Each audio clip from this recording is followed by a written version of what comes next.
Hi, my name is Scott. I'm one of the senior service technicians here at Dimplex Thermal Solutions. Today we're going to be talking about fluid filters, about changing those out. You probably need to change those at least every 3 to 6 months depending on your usage. Fluid filters are used to keep your fluid clean. You want to check your tank inside the unit to see if you're getting any kind of debris or any kind of discoloration. If you are, it would be time to change the fluid filter. Other things would be as if there is a pressure gauge on your system or on your process. If the pressure gauge on your chiller is getting higher than what it was and the pressure gauge on your process is getting lower, it's more than likely time to change your fluid filter. For changing the fluid filter, there are many different types, but this one that we're using here is a Pen Air. We do have a fluid filter wrench. We're going to use that to put onto the filter. Make sure it's up high enough that it gets a good bite on it, and then twist. And you just turn counterclockwise until the fluid filter is ready to come off.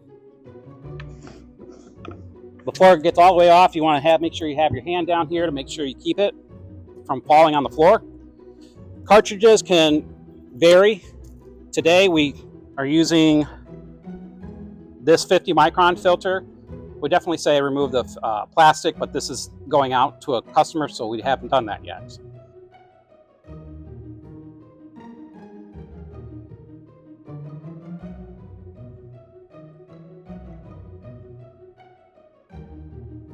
So this is a 50 micron filter. There are different sizes for different units, different fluids that you might need to keep clean. They do know that they go down to 5 micron or even smaller, but 50 micron is usually used for glycol. When it's time to change your filter, you just take the housing off, take your filter out, discard it.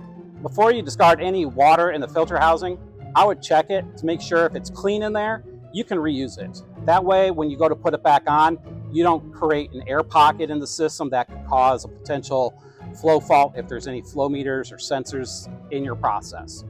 So once you get that fluid filter off, just put the new one in.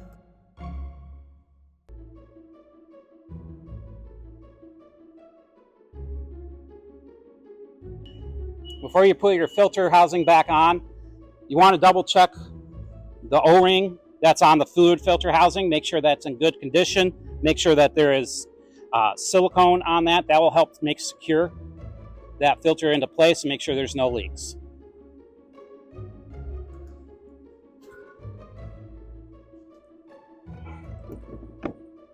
Get it lined up, support the bottom, and just start turning.